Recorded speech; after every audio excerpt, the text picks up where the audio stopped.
आता आपण बघूया A V block. A V ब्लॉकचे टोटल 3 टाईप्स पडतात. पहिलं असतं फर्स्ट डिग्री ब्लॉक, मग आता सेकंड डिग्री ब्लॉक. आता सेकंड डिग्री ब्लॉकचे परत 2 टाईप्स पडतात. टाईप 1 ज्याला आपण म्हणतो मोबिट्स 1 किंवा वेंक बॅक्स ब्लॉक. मग आता टाईप 2 सेकंड डिग्री ब्लॉक ज्याला आपण म्हणतो मोबिट्स 2.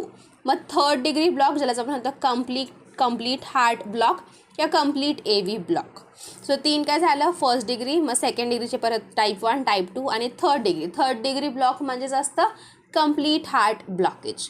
आता आपल्याला हे माहिती आहे जे आपल्या हार्टमध्ये करंटचं कंडक्शन होतं, जी बीट पास होती ते पहिलं सुरुवात होती एस ए नोडपासून. मग एस ए नोडपासून एट्रिया थ्रू ते पास होऊन जातं ए व्ही नोडपर्यंत.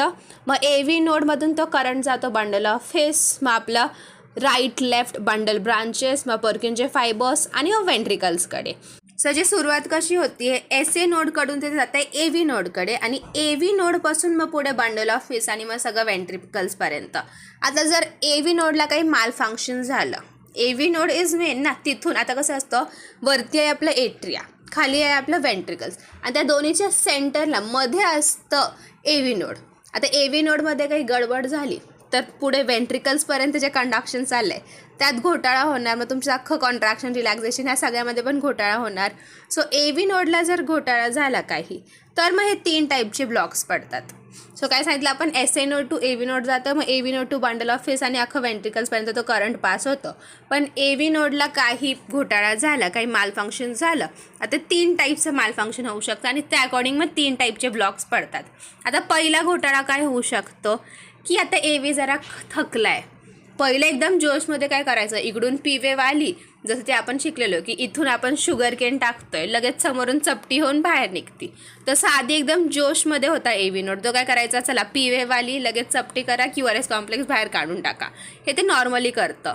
पण जर ते थकलंय त्याच्यामुळे काय होणार, एकदम हळूहळू तो वेव्स पास करणार पुढे. त्याच्याकडे पी वेव्ह आली की मग तो आरामशीर हळूहळू काम करणार, मग हळूहळू पुढे QRS कॉम्प्लेक्स फॉर्म करणार.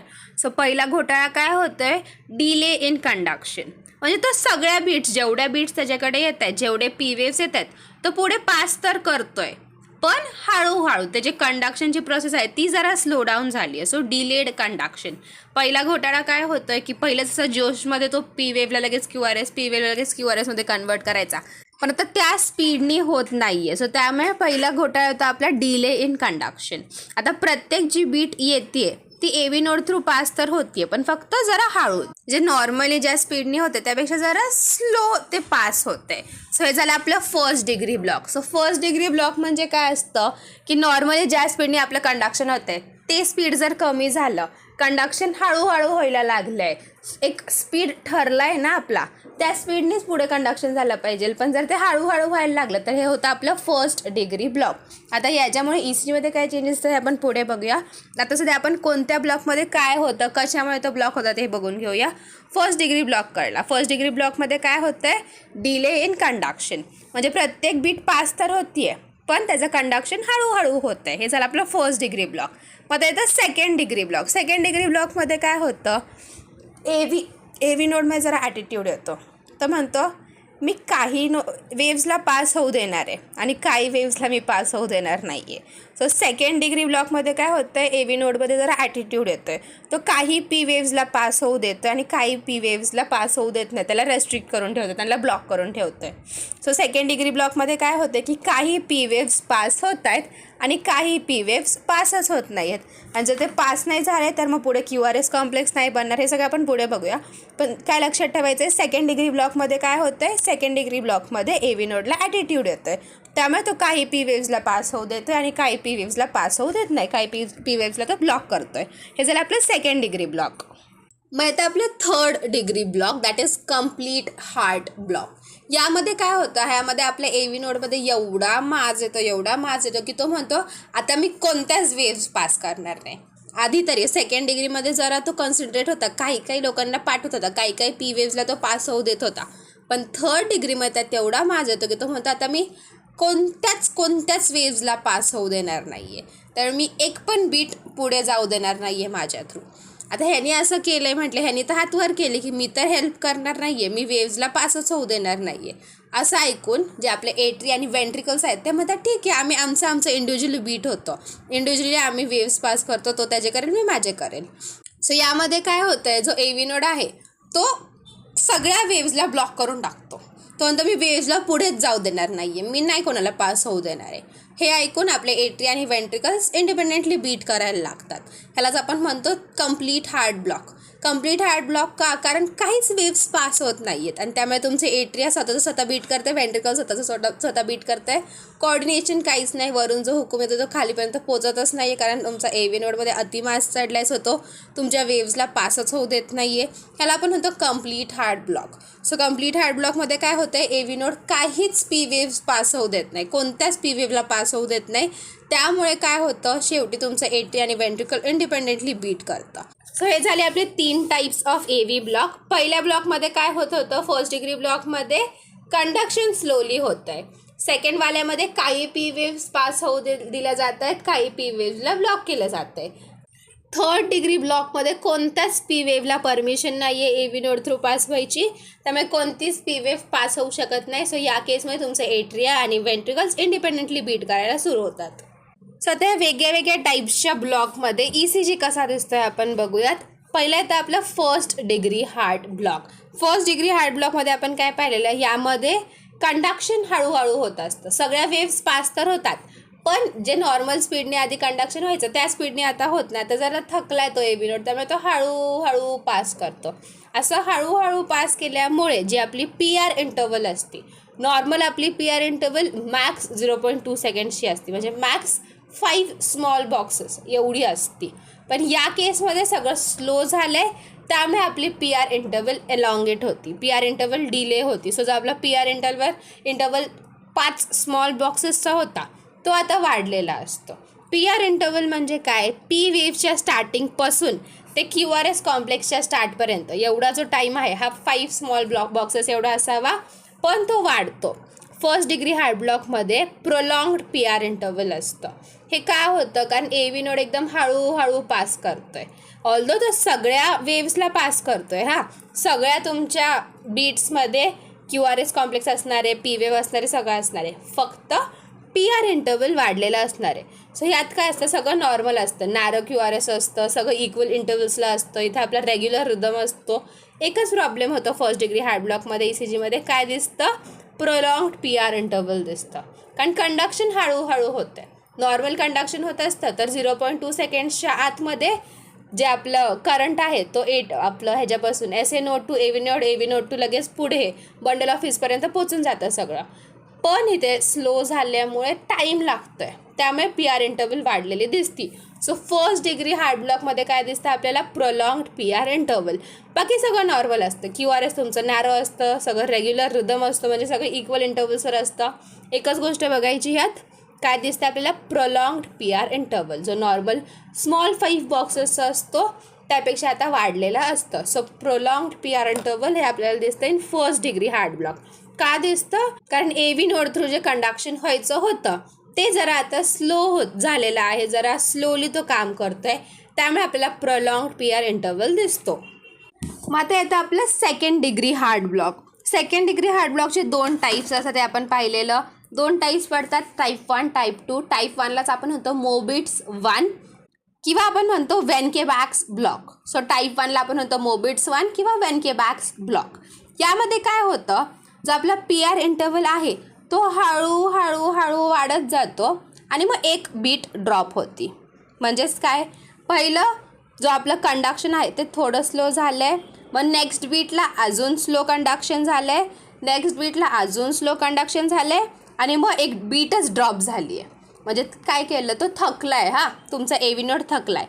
पहिल्या बीटला पहिली जी बीट आली त्याला ठीक आहे, त्याने कसं बसं हळूहळू पास केलं. नेक्स्ट वेळेला अजून हळू, नेक्स्ट वेळेला अजून हळू, आणि मग तो थकला, तो बोलला आता मी पासच नाही करणार आहे. मग परत ही सायकल रिपीट होती की मग परत ठीक आहे, सुरू झालं, ठीक आहे, पहिल्याला केलं, पहिल्याला 4 सेकंड घेतले, पुढच्याला 5 सेकंड घेतले, मग तिसऱ्याला 6 सेकंड घेतले, नंतर गिवअप केला, आता मी तुला पासच होऊ देणार नाही आहे. सो ह्यात काय होतं आहे, पहिलं तर हळूहळू PR इंटरवल वाढत चाललं आहे आणि मग एक बीट ड्रॉप होऊन जाते. मग परत ही सायकल कंटिन्यू होती आहे.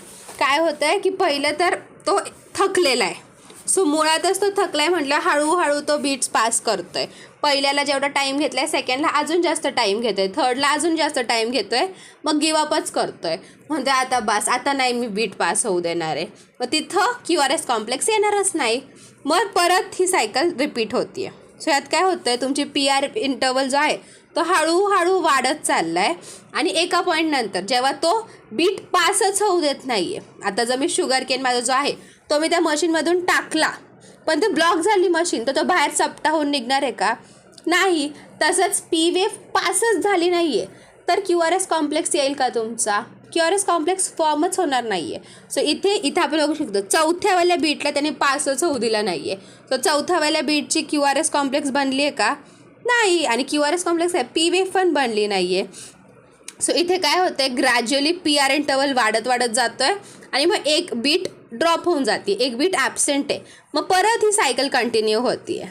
काय होतं आहे, टाईप 1 वाल्यामध्ये हळूहळू आपली PR इंटरवल वाढत चालली आहे, ग्रॅज्युअल प्रोलॉंगेशन, आणि मग एका पॉईंटनंतर बीटच ड्रॉप होऊन जाते. काय होतं आहे, जो तुमचा AV नोड आहे आता तो थकला आहे मुळातच. पहिलं तो म्हणतो आहे बरं चला येऊ द्या, ठीक आहे येऊ दिली, हळूहळू येऊ दिली, मग अजून थकला आहे, मग तो अजून हळूहळू येऊ दिली, मग अजून हळूहळू येऊ दिली, मग तो थकला, तो आता बस आता नाही मी पास होऊ देणार. मग त्यावेळेस बीट ड्रॉप होते, त्यामुळे तिथे QRS कॉम्प्लेक्स फॉर्मच होत नाही आहे. हे होतं टाईप 1 वाल्यामध्ये. सो टाईप 1 वाल्यामध्ये काय दिसतं, ग्रॅज्युअल प्रोलॉंगेशन ऑफ PR इंटरवल आणि मग एक बीट ॲब्सेंट असती कारण तेव्हा त्यांनी पासच होऊ दिला नाही आहे.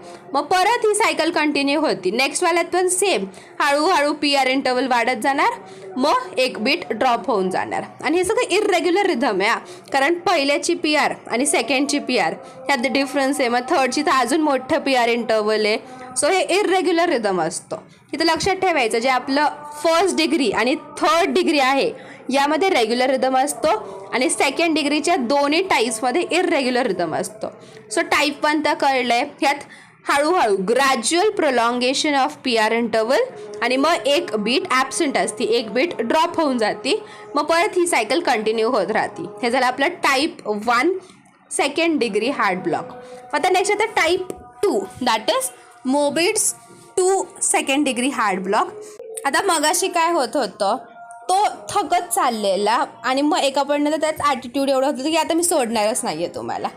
टाईप 2 वाल्यात काय होतं की ठीक आहे तो जाऊ देतो आहे, तो आज चांगल्या मूडमध्ये, तो सगळ्यांना जाऊ देतो आहे, पण कोणी वाकडत गेलं की लगेच तो ब्लॉक करून टाकते, आता मी तुला जाऊ देणार नाही. सो टाईप 2 वाल्यात काय होतं आहे, तो चांगल्या मूडमध्ये असतो, सगळ्यांना जाऊ देतो आहे, सगळ्यांना पास होऊ देतो आहे पटपट, पण अचानक त्याचा मूड खराब झाला, अचानक कोणी वाकडत गेलं, मग तो पास होऊ देत नाही आहे. टाईप 1मध्ये काय आहे, तो थकला आहे, तो पहिल्याला पास होऊ देतो आहे, मग सेकंडला अजून थकून पास होऊ देतो आहे, मग थर्डला अजून थकून, मग तो म्हणते आता बास. हा झाला फर्स्टवाला. सेकंडवाल्यात तो चांगल्या मूडमध्ये, तो सगळ्यांना जाऊ देतो आहे, पण कोणी वाकड्यात गेलं किंवा त्याला अचानक राग आला की मग तो अलाव नाही करत आहे, मग तो ब्लॉक करून टाकतो आहे. सो आता तो सगळ्यांना पास होऊ देतो आहे म्हटल्यावर PR इंटरवल तर कॉन्स्टंट राहणार आहे. टाईप 2मध्ये आपला PR इंटरवल कॉन्स्टंट असतो, पण काही P वेव्सला तो पास होऊ देत नाही आहे. जर पास होऊ दिलं नाही तर QRS कॉम्प्लेक्स बनेल का? नाही. सो यात काय होतं, P वेव्स तर आहेत पण काहींचे QRS कॉम्प्लेक्स गायब असतात, काही वाकड्यात गेले सो त्यांची QRS कॉम्प्लेक्स बनतच नाहीत. सो टाईप 2मध्ये काय होतं, PR इंटरवल तर नॉर्मल आहे पण काही P वेव्सला QRS कॉम्प्लेक्सच नसतो, so few beats are dropped. So यात काय होतं आहे, PR इंटरवल कॉन्स्टंट आहे कारण तो सगळ्यांना जाऊ तर देतो आहे, पण अचानक कोणी वाकड्यात गेलं की अचानक याला राग आला तर मग तो पास होऊ देत नाही, आणि पास होऊ नाही दिलं तर QRS कॉम्प्लेक्स बनणारच नाही. सो PR इंटरवल तर आहे, कॉन्स्टंट PR इंटरवल आहे, पण काही ठिकाणी QRS कॉम्प्लेक्स बनलेला नाही आहे. ह्याला आपण म्हणतो type 2 second degree heart block. आणि यात सुद्धा इरेग्युलर रिदम आहे. QRS नाही बनलं की ते मोठं होतं आहे, QRS बनलं की ते छोटं होतं आहे, सो इरेग्युलर रिदम तर आहे. सो टाईप 2मध्ये काय होतं आहे, PR इंटरवल नॉर्मल आहे पण काही P वेव्सला QRS कॉम्प्लेक्सच नाही आहे कारण त्यांनी पासच होऊ दिलं नाही, त्याचा मूड खराब झाला. सो काही P वेव्सला QRS कॉम्प्लेक्सच नसतो, काही QRS complex are drop. So type 2मध्ये नॉर्मल PR इंटरवल पण काही P waves are without QRS complex. मग आता येतं आपलं 3rd डिग्री ब्लॉक, ज्याला आपण म्हणतो कम्प्लीट AV ब्लॉक किंवा कम्प्लीट हार्ट ब्लॉकेज. आता याचं आपण मगाशी काय पाहिलेलं की यामध्ये तुमचं जे AV नोड आहे यात एवढा मास येतो की तो म्हणतो मी कोणालाच पास होऊ देणार नाही आहे. त्यामुळे एट्रिया आणि वेंट्रिकल्स ठरवतात की ठीक आहे आपण इंडिपेंडेंटली आपण इंडिव्हिज्युअली बीट करूया. आता जे एट्रिया त्याचं बीट करतंय तर त्याचे वेगळे स्वतःचे पी वेव्स त्याच्या मोडमध्ये त्याच्या रिदमनुसार असणार. जर तुमचा वेंट्रिकल इंडिव्हिज्युअली बीट करतंय तर त्या अकॉर्डिंग मग त्याचे QRS बनणार. दोघांमध्ये काहीच कॉर्डिनेशन नाही आहे. सो इथे काय होतं, जे पी वेव्स आहेत ना हे एकमेकांपासून इक्वल डिस्टन्सला असतात, कारण एट्रिया तर त्याचं प्रॉपरली बीट करतंय. So P waves proper equal डिस्टन्सला असतात. तसंच जे QRS कॉम्प्लेक्स आहेत ते पण बरोबर एका इक्वल डिस्टन्सला असतात. पण हे जे पी वेव्स आणि QRS कॉम्प्लेक्स आहेत ह्यांचा एकमेकांसोबत काहीच ताळमेळ नसतो, कारण त्यांचा एकमेकांसोबत संबंधच येत नाही ना.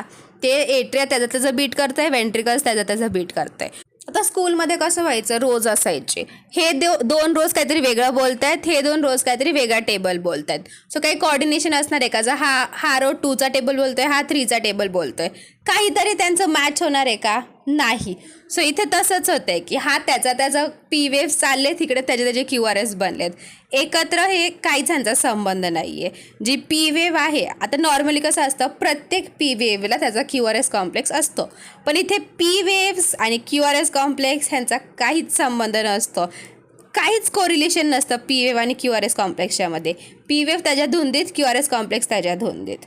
सो ह्याला आपण म्हणतो 3rd डिग्री ब्लॉक. ह्यात काय होतं आहे, पी वेव्स तर प्रॉपर इक्वल डिस्टन्सला असतात, QRS कॉम्प्लेक्स पण प्रॉपर इक्वल डिस्टन्सला असतात, पण ह्यांचा एकमेकांसोबत काहीच संबंध नसतो. These are not related to each other. म्हणजे जसं नॉर्मली पी वेव्हसोबत एक QRS कॉम्प्लेक्स येतो, P wave is followed by QRS complex, असं यामध्ये नसतं. यात पी वेव्हसोबत QRS कॉम्प्लेक्स येणं हा काही कॉन्सेप्टच नसतो, त्यांच्यात काही रिलेशनशिपच नसतं. पी वेव्ह कुठं, QRS कॉम्प्लेक्स कुठं, काहीच संबंध नसतो. पी वेव्स त्यांच्या धुंदीत तर त्यांच्या प्रॉपर इक्वल डिस्टन्सवर चालल्यात, QRS कॉम्प्लेक्स पण त्यांच्या प्रॉपर इक्वल डिस्टन्सवर चालल्यात, त्या दोघांमध्ये काहीच संबंध नसतो. सो याला आपण म्हणतो कम्प्लीट AV ब्लॉक. आता ह्यात काय होतं, ब्रॉड QRS कॉम्प्लेक्स असतात, कारण वेंट्रिकल्स त्याचं बनवतं, त्याचं बीट करतं. वेंट्रिकल्सचे जे सेल्स आहेत तर त्यांचा करंट पास करतात. सो इथे AV नोडचा संबंध नाही, सो चपटं व्हायचा काही संबंध नाही. सो ब्रॉड QRS कॉम्प्लेक्स बनणार. आणि आपण मगाशी सांगितलं की इक्वल डिस्टन्सला असतात, सो रेग्युलर रिदम असणारे आणि हे स्वतःच्या धुंदीत चाललेत, सो आरामशीर चाललेत, सो ब्रॅडिकार्डिया असतो. सो 3rd डिग्री ब्लॉकमध्ये काय ब्रॉड QRS, रेग्युलर रिदम, ब्रॅडिकार्डिया. आणि पी वेव्स आणि QRS कॉम्प्लेक्स ह्यांच्यामध्ये काही संबंध नसतो. हे नॉर्मली जसे फ्रेंड्स होते की एक पी वेव्ह एक QRS कॉम्प्लेक्स, एक पी वेव्ह एक QRS कॉम्प्लेक्स, हे सगळे इथं विसरून गेलेले असतात. हे त्यांच्या धुंदीत, हे त्यांच्या धुंदीत. सो इथे पी वेव्स आणि QRS कॉम्प्लेक्सचा एकमेकांसोबत काहीच संबंध नसतो. आणि हे जे कम्प्लीट हार्ट ब्लॉकेजवाले पेशंट्स असतात हे मोस्टली ओल्ड एज पेशंट्स असतात, त्यांच्यामध्ये एखादा डिजनरेटिव्ह डिसीज झालेला असतो. आणि असे पेशंट जेव्हा आणलेले जातात तुमच्याकडे, ते पेशंट्स मोस्टली अनकॉन्शियस असतात, त्यांचा पल्स एकदम कमी झालेला असतो, ब्राडीमध्ये असतात, BP वाढलेला असतात. आणि ह्याच्यासाठी सगळ्यात बेस्ट ट्रीटमेंट आपल्याकडे असते पेसमेकर लावायचा. जर पेसमेकर लगेच अरेंज होत नसेल तर अशा केसमध्ये डोपामिन किंवा ॲड्रेनलिनचं इन्फ्युजन कंटिन्युअसली चालू ठेवायचं. पण सगळ्यात best treatment for 3rd degree block is pacemaker लावणं.